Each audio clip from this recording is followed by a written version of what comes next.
అనుదినం దేవునితో.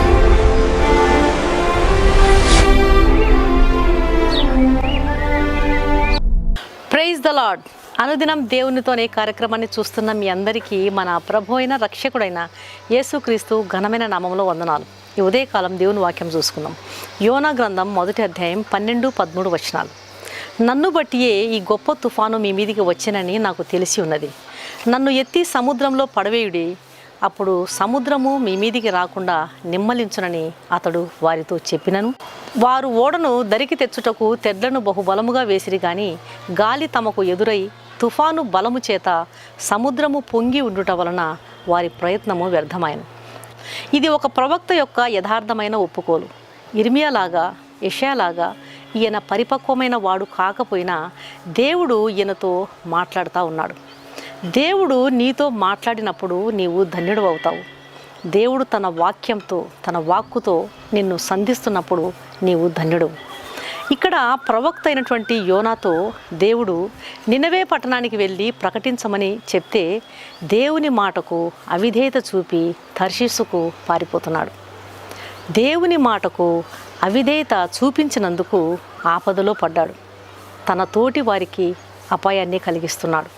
ఆపదలు అకస్మాత్తుగా రావడానికి కారణం ఏమిటి అంటే, దేవుని భయము లేని ఇండ్లలో, దేవుని వాక్యమునకు విధేయత లేనటువంటి ఇండ్లలో అకస్మాత్తుగా ఆపదలు సంభవిస్తాయి. నువ్వు శ్రమ పడుతున్నావు అంటే నీ సొంత అవిధేయతను బట్టియే. నా పాపాలే నా యేసయ్యకు మరణము కలిగించింది అని గ్రహించడం గొప్ప గ్రహింపు. అది దేవుని ప్రత్యక్షత. మోషే ఒకప్పుడు గర్విష్ఠుడే, కానీ నేను వట్టివాడును అనేటువంటి శూన్యావస్థకు చేరుకున్న తర్వాత లోకంలో ఉన్న వారందరికంటే సాత్వికుడిగా మారిపోయాడు. దేవుడే మోషే గురించి సాక్ష్యం ఇస్తున్నాడు. దేవుని ప్రత్యక్షతలు పొందుకున్నాడు.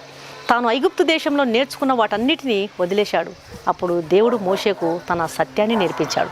నీలో పాపం ఉన్నంత వరకు, నువ్వు పాపాన్ని విడిచిపెట్టనంత వరకు నీ పాపాన్ని బట్టి విస్తారమైనటువంటి బాధలను పొందుకుంటూ ఉంటావు. దేవుడు నీకు తన సత్యాన్ని నేర్పించలేడు.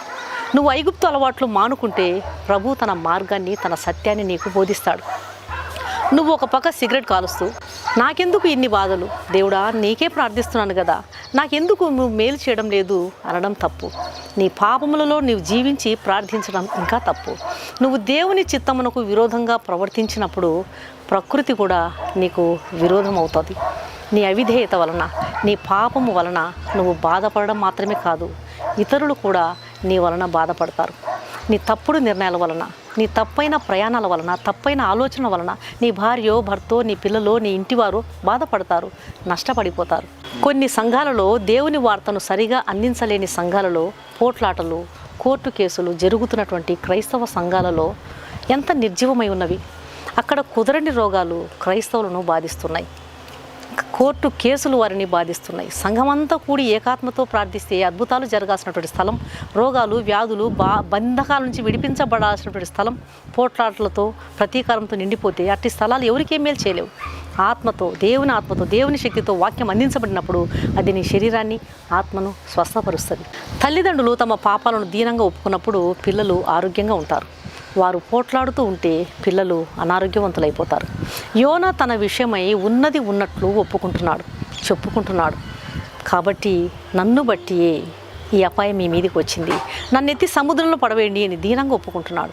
నన్ను బట్టి ఇతరుల శిక్ష పొందకూడదు, నా విధేయతకు నేనే శిక్ష పొందుతాను, కాబట్టి నన్ను ఎత్తి సముద్రంలో పడవేయండి అని తన పాపాన్ని, తన అవిధేయతను యథార్థంగా ఒప్పుకున్నాడు. నిజంగా మారు మనసు పొందిన వారి ఆలోచన స్థితి ఈ విధంగా ఉంటుంది. కాబట్టి దేవుడు అతన్ని విడిచిపెట్టలేదు. తన విధేయతను, శిక్షకు నేనే భరిస్తాను, నా విధేయతకు నేను శిక్ష భరిస్తాను అని ఎప్పుడైతే ఒప్పుకున్నాడో దేవుడు తిమింగిలానికి ఆజ్ఞ ఇచ్చాడు.